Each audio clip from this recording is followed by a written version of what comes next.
حضرت محمد صلی اللہ علیہ وسلم کے وصی حضرت علی کرم اللہ وجہہ ہیں.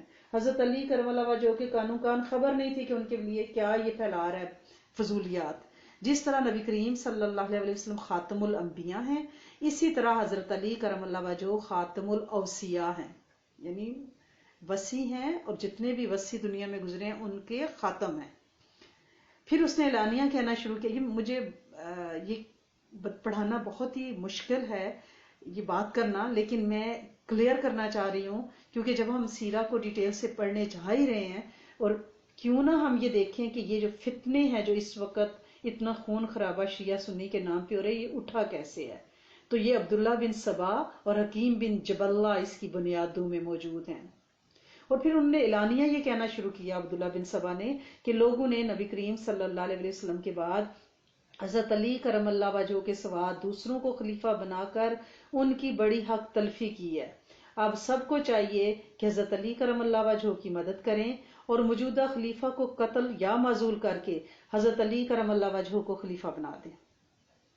عبداللہ بن سبا یہ تمام منصوبے اور اپنی تحریک کی ان تمام چیزوں کو مدینہ سے سوچ کے بصرہ آیا تھا، اور یہاں اس نے انتہائی احتیاط اور قابلیت کے ساتھ بہت سے بدعقیدوں کو اپنے ساتھ شامل کیا. ان کی محفل میں بیٹھ کے وہ بیان کرتا، ماتم کرتا کہ ہائے حضرت علی کا حق مارا گیا، ہائے حضرت ابوبکر نعوذ باللہ خلیفہ بنائے گئے، ہائے حضرت عمر، اور یہ بیان کرنے اس نے شروع کر دیا. یہاں سے ماتم کی آغاز ہو رہا ہے. رفتہ رفتہ اس فتنے کا حال بصرے کے گورنر کو پتہ چل گیا کہ بھئی یہ کیا ہو رہا ہے نا. بصرہ کے گورنر اس وقت عبداللہ بن عامر تھے. تو انہوں نے سبا کو بلا کر پوچھا کہ تم کون ہو، کہاں سے آئے ہو، یہاں کیوں آئے ہو. عبداللہ بن سبا نے کہا کہ مجھے اسلام سے دلچسپی ہے، میں نے یہودی مذہب میں بہت سی کمزوریاں دیکھی اور میں اسلام کی طرف متوجہ ہوا ہوں، اور یہاں آپ کی رعایا بن کے سکون سے رہنا چاہتا ہوں. عبداللہ بن عامر نے کہا کہ میں تمہارے حالات اور تمہاری جو میں نے تحقیق کی ہے تو مجھے پتا چلا ہے کہ تم تو مسلمانوں میں کوئی فتنہ پیدا کرنا چاہتے ہو، انتشار پیدا کرنا چاہتے ہو. اب عبداللہ بن عامر کی زبان سے یہ پتے کی بات نکل گئی تھی، لہٰذا اس کے بعد عبداللہ بن سبا نے سمجھا کہ مجھے بصرہ میں نہیں رہنا چاہیے. ان کو تو پتہ چل گیا کہ میں مسلم امت میں فتنہ پھیلانا چاہتا ہوں. لہٰذا اس نے بصرہ میں اپنی خاص الخاص رازدار لوگوں کی جماعت پارٹی بنا لی اور ان کو ہدایات بھی دیں، تجاویز بھی دیں، اور وہاں سے چل پڑا. گویا اس نے بصرہ میں بیج بو دیا تھا اس شیعہ سنی اختلاف کا. کس نے بویا تھا؟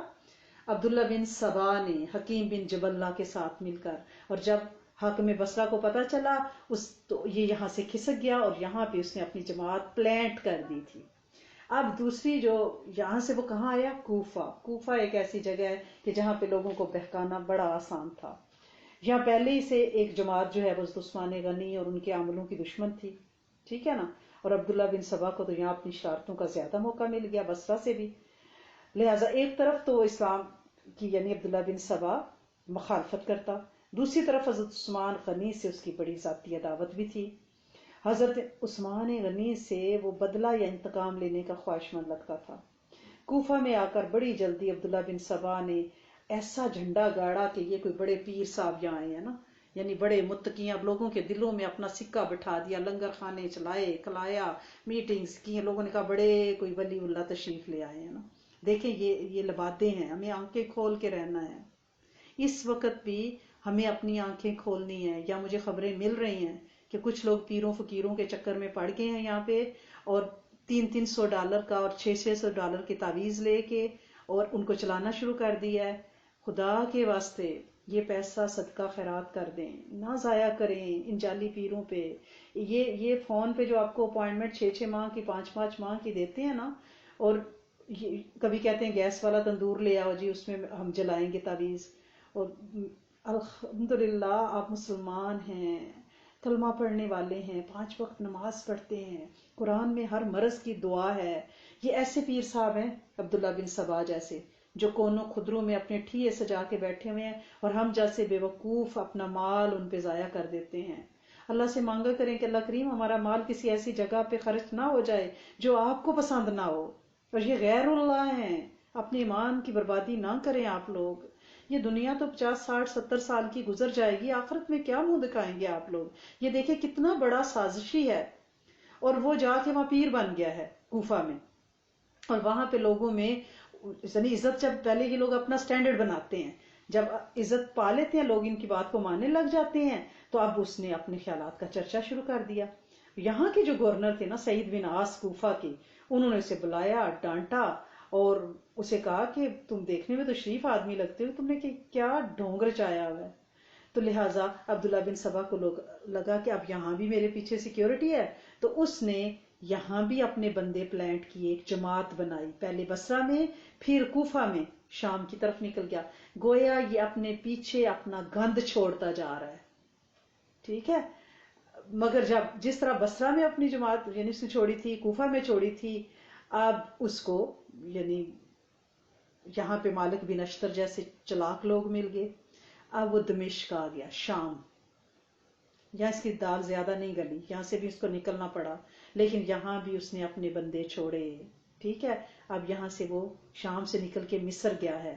اب یہ دیکھیں، یہ جاتا جا رہا ہے، پیچھے فتنہ پھیلاتا جا رہا ہے۔ وہاں کے گورنر جو ہے نا مصر کے، عبداللہ بن سعد، اسے پتا تھا کہ وہ بہت سمارٹ ہیں، یہاں وہ بڑا محتاط تھا، بڑے گہرے پن سے اس نے انڈر گراؤنڈ کام شروع کیا، خفیہ سوسائٹیاں بنائی، اور محبت اہل بیت اور جماعت علی کا رونا رویا لوگوں کے سامنے، ان کو مظلوم ثابت کیا۔ نعوذ باللہ، وہ ہستیاں کیسے مظلوم ہو سکتی ہیں؟ نبی کا گھرانہ اور مظلومیت کیوں؟ اللہ پاک نے انہیں تکوینی امور کے تحت کچھ ٹیسٹ دیے تھے زندگی میں، اور رہتی دنیا تک ان کے نام زندہ رہنے تھے۔ کسی کی مائی کے لال کی جرت تھی کہ وہ اہل بیت کا بال بھی بیکا کرتا؟ یہ میرے رب کا نظام تھا کہ قیامت تک انہوں نے ان کو امر کرنا تھا، ان کے صبر کو دنیا کے سامنے دکھانا تھا کہ وہ کس طرح نیزوں کے سائے میں بھی نماز ادا کرتے ہیں، کس طرح وہ اتنی مشکلات اور پریشانیوں کے باوجود بھی دین پہ ثابت قدم رہتے ہیں۔ لیکن اس شخص نے محب اہل بیت خود کو ثابت کیا اور اپنی مجلس سے زیر زمین سجانی شروع کر دی۔ اب مصر کے جو گورنر ہیں نا، عبداللہ بن سعد، ان سے پہلے ہی مصر والوں کو کافی شکایتیں تھیں، ایویں ہی نا کہ یہ عربی ہم پہ مسلط ہو گئے ہیں، مصریوں نے کہا ہوا تھا۔ تو وہ کیونکہ بزی تھے بہت زیادہ افریقہ میں، بربر اور قسطنطنیہ کے معاملات میں، تو وہ ان مفسدوں کی طرف دھیان نہ دے سکے۔ یہاں سے عبداللہ بن سبا نے اپنے بصرہ اور کوفہ کے دوستوں کو خط لکھنے شروع کر دیے، یعنی یہ جماعت اب منظم ہو رہی ہے، ٹھیک ہے نا۔ مصر، کوفہ، بصرہ، شام، اور یہ پتہ کیا کرتے، خط لکھتے، اور خط میں کیا چلاکی تھی کہ ہر علاقے سے، بصرہ سے خط جا رہا ہے مدینہ میں کہ ہم اپنے عمل سے بڑے تنگ ہیں، وہ بڑے ظلم کرتا ہے، کوفہ سے بھی خط جا رہا ہے، ٹھیک ہے، دمشق سے بھی جا رہا ہے، شام سے بھی جا رہا ہے۔ اب حضرت عثمان غنی ایران ہے کہ یہ کیا ہے کہ میں نے اتنے نیک صالح عامل مقرر کیے ہیں، اور مجھے ہر صوبے سے ہی خطوط آ رہے ہیں، میرے سارے ہی عمل ایسے ہو گئے ہیں کہ ظالم ہو گئے ہیں۔ یعنی انہوں نے پراپر پروپیگنڈا کے تحت یہ کام کیا، اور یہ لوگوں میں یہ پھیلانا شروع کر دیا کہ اتنے ظالم نعوذ باللہ عامل اور گورنر ہیں، لیکن حضرت عثمان انہیں معزول کرنے سے انکار کر رہے ہیں۔ ہر صوبے سے، ہر علاقے سے مدینہ میں برابر خط آ رہے تھے۔ چنانچہ حضرت عثمان غنی نے حضرت عمار بن یاسر کو مصر کی جانب بھیجا کہ آپ جا کے پتہ کریں کہ ہو کیا رہا ہے، اور محمد بن مسلمہ کو کوفے کی جانب روانہ کیا، جو میجر جگہ تھی جہاں پہ بہت فتنے برپا ہو رہے تھے، کہ وہاں کے حالات خود دیکھ کر آئیں، لوگوں سے مل کے آئیں، اور صحیح حالات مجھے آ کے یہاں مدینہ میں دیں۔ اما حضرت عمار بن یاسر جب مصر پہنچے تو وہاں کے ان لوگوں نے جو عبداللہ بن سعد یعنی جو گورنر تھے ان سے ناخوش تھے، اور ان لوگوں نے جو عبداللہ بن سبا کی جماعت سے تعلق رکھتے تھے، انہوں نے حضرت عمار بن یاسر کی برین واشنگ کی، انہیں اپنے ساتھ ملا کے اپنا خیال بنا لیا، اور ان سے کہا کہ آپ مدینہ نہ جائیں، آپ یہاں ہی رہ جائیں۔ حضرت عمار بن یاسر اتنے سادہ لو صحابی تھے، وہ وہاں ہی رہ گئے۔ اور دوسری طرف محمد بن مسلمہ نے کوفہ پہنچ کر حضرت عثمان کو اطلاع دی کہ یہاں کے عوام اعلانیہ مجلسوں پہ بیٹھ کے تانے گالیاں زبان درازی کر رہے ہیں، علم بغاوت کے وہ جو مجھے آثار نظر آ رہے ہیں، تو لہٰذا یہ اطلاعات تو بڑی خطرناک تھی۔ سعید بن ابو العاص جو ہے نا، انہوں نے سوچا کہ میں جا کے خود اطلاع دیتا ہوں حضرت عثمان غنی کو یہاں کے حالات کی۔ وہ کوفہ سے چلے، راستے میں انہیں شہید کر دیا گیا، کوفہ خالی تھا۔ کوفہ سے لوگوں نے عبداللہ بن سعد کو خط لکھے کہ یہاں پہ آ جاؤ، یعنی سارے حالات ایسے بن رہے ہیں کہ کچھ سمجھ نہیں آ رہا، کہ فتنے ہر طرف سر اٹھا رہے ہیں۔ اور اس میں حضرت عثمان غنی کا تو کوئی بھی وہ نہیں تھا، کیونکہ یہ ایک منظم جماعت تھی جو مسلمانوں میں دراڑیں پیدا کرنا چاہتی تھی۔ آج بھی ہمیں اپنی آنکھوں کو کھلا رکھنا ہے، جو جس پلیٹ فارم سے بات کرے اس کی ہاں میں ہاں نہیں جا کے ملانی، اپنی برانڈ کے ساتھ جڑ کے رہیں۔ یہ نہیں ہے کہ میں اپنے گرد مجمع لگانا چاہتی ہوں، یہ اس لیے کہہ رہی ہوں کہ آپ مختلف جگہوں پہ جائیں گے نا تو مختلف لوگوں کی جو بات سنیں گے تو کیا پتا کوئی کس جماعت کا پلانٹ کردہ ہے جو آپ کے دماغ کو منتشر کر دے۔ یہ دیکھیں حضرت عثمان غنی آیات ہیں، سارے صحابہ آیات ہیں، اور حضرت عمار بن یاسر جیسے صحابی جو ہیں وہ ان کی باتوں میں آ گئے ہیں اور وہاں ہی قیام کر لیا ہے۔ تو لہٰذا ہمیں اپنی آنکھیں کھلی رکھنی ہیں، آنکھیں کھلی رکھنی ہیں۔ تو کوفہ کی تو وہ حالت تھی جو یعنی بالکل ہی شرپسند جو ہیں وہ پہ زور پکڑے تھے۔ ادھر حضرت عثمان غنی نے اپنے دوسرے عاملوں کے نام خط لکھے، فرمان لکھا کہ اس سال حج میں سب مدینہ میں میرے پاس آئیں اور میرے ساتھ مشورہ کریں۔ چنانچہ شام سے حضرت امیر معاویہ، مصر سے حضرت عبداللہ بن سعد کے جو ابی سرا تھے، کوفہ سے، بصرہ سے، یہ سب جو ہے نا امال جو ہیں وہ آگے اور آ کے تاکہ حضرت عثمان غنی کے ساتھ شریک ہوں، بات کریں کہ کیا ہو رہا ہے۔ اب جب مجلس لگی ہے مدینہ میں، سب کی شورا بیٹھی ہے، آپ نے پوچھا کہ میرے خلاف کیا ہو رہا ہے، مجھے مشورہ دو، میں کیا کروں۔ حضرت عبداللہ بن عامر نے کہا کہ میرے نزدیک ان لوگوں کو بزی کر دینا چاہیے، کیونکہ یہ فارغ ہیں، اس لیے کیونکہ idle brain is devil's workshop, جو شیطانی دماغ ہے نا وہ ویلے بیٹھ کے ہوتا ہے، اچھا کھایا پیا، مال و دولت آ گیا ہوا ہے، فتوحات ہو گئی ہوئی ہیں، اور اب یہ لوگ بزی نہیں ہیں، تو اب انہیں اس طرح کے فتنے سوج رہے ہیں، تو انہیں جہاد میں مصروف کر دینا چاہیے نا، تاکہ یہ بزی ہو جائے۔ یہی ان کا علاج ہے، جب یہ بزی ہوں گے تو شورشیں خود ہی ختم ہو جائیں گی۔ لہٰذا کچھ نے کہا کہ ان کے ساتھ سختی سے نپٹا جائے تاکہ یہ خود ہی منتشر ہو جائیں۔ حضرت عثمان غنی نے کہا، فرمایا کہ ان پہ عمل درآمد آسان نہیں ہے۔ حضرت امیر معاویہ سے پوچھا جو شام کے گورنر تھے، تو انہوں نے کہا کہ ہر کوئی اپنا صوبہ سنبھالے، ٹھیک ہے۔ بعض نے یہ بھی مشورہ دیا کہ یہ لوگ لالچی ہیں، انہیں پیسے دے کے علیحدہ کر لیا جائے، یہ مال کے لالچ میں لگے ہوئے ہیں۔ بہرحال اس مجلس میں یہی طے پایا کہ ان کی شرارتوں سے بچنے کے لیے انہیں سختی سے نپٹا جائے، لیکن حضرت عثمان غنی بہت نرم مزاج تھے، بہت رقیق و قلب تھے۔ اگر حضرت عمر فاروق ہوتے نا تو ان لوگوں کو جرأت ہی نہ ہوتی سر اٹھانے کی۔ تو حضرت عثمان غنی نے فرمایا، میں صرف اسی قدر سزا دے سکتا ہوں جس قدر قرآن اور حدیث میں مقرر ہے۔ جب تک میں کسی کو اعلانیہ مرتد ہوتے نہ دیکھوں، میں اسے کیسے قتل کر سکتا ہوں؟ جن جن جرموں پہ جو جو اسلام نے حدود مقرر کی ہیں، میں ان پہ وہی حد جاری کر سکتا ہوں۔ باقی اپنے خلاف ہر ایک فتنے کو میں صبر اور استقامت سے برداشت کرنے کا عزم رکھتا ہوں۔ غرض اس قسم کی باتیں ہوئی، مجلس برخاست ہوئی، کوئی خاص تجویز یا طرز عمل نہیں سوچا جا سکا، البتہ یہ ضرور ہوا کہ فوجیں جو ہیں جہاد کے لیے روانہ کر دی جائیں۔ مدینہ منورہ سے روانہ ہو کر یہ سارے اعمال اپنے اپنے یعنی صوبوں میں گئے، اور کوفہ والوں نے کہا جی ہمیں تو اپنا صوبے دار نہیں چاہیے، ہمیں کیا کریں، سعید بن الاس کو بلائیں اور ہمیں ابو موسیٰ اشری دے دیں۔ حضرت ابو موسیٰ اشری اتنے شریف نفس بزرگ ہیں کہ کوفہ جیسے صوبے کو سنبھالنا، وہ اسی لیے تو کوفہ والے کہہ رہے تھے کہ حضرت ابو موسیٰ اشری کو بھیجیں۔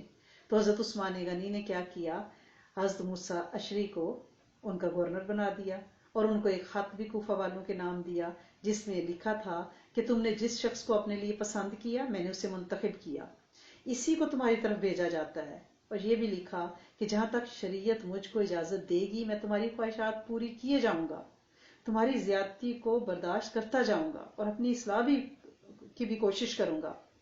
جب حضرت ابو موسیٰ اشری کوفہ میں پہنچے، جمعہ کے روز تمام لوگ ان کے سامنے آئے، انہوں نے حضرت عثمان غنی کا پیغام بھی دیا۔ لگتا تھا کہ کچھ نا مطمئن ہو گئے ہیں، لگ رہا تھا کہ جیسے سکون آ گیا، لیکن سبا کے جو عبداللہ بن سبا کے جو گروہ والے تھے نا، جو حضرت عثمان غنی سے ذاتی اعمال رکھتے تھے، انہوں نے حضرت ابو موسیٰ اشری کے سامنے خطوط اور شکایات کے ڈھیر لگانے شروع کر دیے، اور خطوط مدینہ میں بھی لکھنے شروع کر دیے، یعنی وہ باز نہیں آئے، انہوں نے اور منظم ہو گئے، کیونکہ اب ان کے اوپر جو گورنر بن کے آئے ہیں حضرت ابو موسیٰ اشعری، وہ بزرگ بھی ہیں اور سادہ لوگ بھی انتہائی ہیں۔ گویا یہ فتنے کسی طور تھمنے کا نام نہیں لے رہے تھے، گورنر چینج کر کے بھی دیکھے، انہیں جہاد میں بزی کر کے بھی دیکھا، لیکن ہر طرف سے لگ رہا تھا کہ کام خراب ہو گیا ہے۔ لہذا حضرت عثمان غنی نے، ایک سال اس طرح گزر گیا، تو حضرت عثمان غنی نے، یعنی اس فتنے کو ایکچولی ٹائم نہیں دینا چاہیے تھا، جو اس نے سر اٹھایا تھا نا، اس کا سر کچل دیا جاتا تو یہ آج قیامت تک جو یہ پھیلا ہے، لیکن یہ بھی تکوینی امور کی وجہ سے اللہ پاک نے ہی کروایا ہے، اللہ پاک ان لوگوں کو ہدایت دیں۔ تو بہرحال حضرت عثمان غنی نے ایک عام منشور جو ہے نا شہروں میں بھیجا، خط بھیجا کہ میرے پاس اس قسم کی خبریں پہنچ رہی ہیں، میرے عاملوں سے رعایا کو نقصان پہنچ رہا ہے، وہ ظلم و ستم کا برتاؤ کرتے ہیں، لہٰذا میں نے تمام عاملوں کے پاس حکم روانہ کیا ہے کہ اس سال جب وہ حج کے لیے آئیں تو میرے پاس بیٹھیں اور سارے لوگ جن کو شکایت ہے وہ بھی سامنے پیش ہوں، اور عامل کے سامنے میری موجودگی میں شکایت پیش کریں اور دلائل بھی دیں۔ جب حضرت عثمان غنی کا یہ حکم نامہ ہر صوبے ہر والی کے پاس پہنچا تو سارے اعمال مکہ میں جمع ہوئے، اور عبداللہ بن سبا نے کیا کیا، وہ مکہ میں نہیں آئے، جتنے سبائی تھے وہ مدینہ میں آ کے جمع ہو گئے، حالانکہ آج تو مکہ میں ہو رہا ہے، وہاں پہ بلایا ہے سب کو حج کے بعد کہ سارے عامل وہاں ہیں، سارے گورنر وہاں ہیں، لوگ آ کے شکایت کریں۔ تو انہوں نے دیکھا کہ مدینہ خالی ہے، یہ سارے مدینہ میں جمع ہو گئے جتنے بھی سبائی تھے۔ حج کے ایام میں حضرت عثمان غنی نے اعلان کرایا تھا، لیکن کوئی بھی شکایت نہیں آئی۔ آپس میں مشورہ کیا کہ کچھ سمجھ نہیں آ رہی گورنروں کو بھی کہ کیا ہو رہا ہے۔ حضرت عثمان غنی نے سب کو مخاطب کر کے فرمایا کہ یہ فتنہ تو ضرور برپا ہونے والا ہے اور اس کا دروازہ عنقریب کھل جائے گا۔ میں یہ نہیں چاہتا کہ فتنے کے اس دروازے کو کھولنے کا الزام مجھ پہ آئے۔ اللہ تعالیٰ خوب آگاہ ہے کہ میں نے لوگوں کے ساتھ سوائے بہتری اور بھلائی کے کچھ نہیں کیا۔ اس کے بعد سب خاموش ہو گئے اور حج سے فارغ ہو کر مدینہ آئے۔ یہاں آ کر حضرت عثمان غنی نے ان لوگوں کو جو باہر سے آئے ہوئے تھے ان کا ایک جلسہ بلایا، اس میں حضرت علی بھی تھے، حضرت طلحہ، حضرت زبیر بھی تھے، حضرت امیر معاویہ بھی مکہ سے حضرت عثمان غنی کے ساتھ یہاں آ گئے تھے کہ انہوں نے حضرت امیر معاویہ کا خیال تھا کہ آپ مدینہ میں محفوظ نہیں ہیں، اس وقت سارے سبائی وہاں جمع ہوئے ہیں۔ اس مجلس میں سب سے پہلے حضرت امیر معاویہ کھڑے ہوئے، اللہ کی حمد و ثنا بیان کی اور کہا، آپ سب حضرات جو رسول اللہ صلی اللہ علیہ وسلم کے صحابہ بھی ہیں، صاحب حلوقت بھی ہیں، اس امت کے سرپرست بھی ہیں، آپ حضرات نے اپنے دوست یعنی حضرت عثمان غنی کو بلا روح و رعایت خلیفہ منتخب کیا ہے۔ اب وہ بوڑھے ہو گئے ہیں، ان کی نسبت قسم قسم کی باتیں لوگوں کی زبان پہ جاری ہیں، آپ لوگوں نے اس معاملہ میں اگر کوئی فیصلہ کیا ہے تو اس کو بتائیں، ظاہر کریں کہ آپ لوگوں نے کیا فیصلہ کیا ہے، میں جواب دینے کے لیے تیار ہوں، یعنی شام کے بارے میں یہاں موجود ہوں۔ ہاں یہ بھی بتا دینا ضروری سمجھتا ہوں کہ اگر کسی کو خلافت اور امارت کی لالچ ہے تو یاد رکھو تم لوگ سوائے پیٹ پھیر کے بھاگنے کے کچھ حاصل نہیں کر سکو گے، یعنی دھمکی دی۔ اس تقریر کے آخری فقرے کو سن کر حضرت علی نے حضرت امیر معاویہ کو ڈانٹ دیا اور وہ بیٹھ کے حضرت عثمان غنی کھڑے ہوئے اور انہوں نے فرمایا، اس میں شک نہیں کہ حضرت ابو بکر صدیق، حضرت عمر فاروق رضی اللہ تعالیٰ عنہما نے خلیفہ ہو کر احتیاط اور احتساب کی وجہ سے اپنے کسی رشتہ دار کو مطلق مڑ کے نہیں پوچھا، ٹھیک ہے، حالانکہ نبی کریم صلی اللہ علیہ وسلم اپنے رشتہ داروں کا لحاظ فرماتے، ان کی مدد دیتے تھے۔ میرے عزیز و اقارب کیونکہ بہت غریب ہیں، میں ان کے ساتھ اس نے سلوک کرتا ہوں، اگر تم اس کو ناجائز ثابت کر دو تو اس طرز عمل سے میں دستبردار ہو جاتا ہوں۔ لوگوں کو یہی شکایت ہے نا کہ اپنے رشتہ داروں کو نوازتے ہیں۔ تو بہرحال حضرت عثمان غنی نے یہاں تک فرمایا، ابھی بات ہی کی تھی تو ایک شخص نے اٹھ کر اعتراض کیا کہ آپ اپنے رشتہ داروں کو ناجائز طور پر مال دیتے ہیں، مثلاً عبداللہ بن سعد کو آپ نے تمام مال غنیمت بخش دیا۔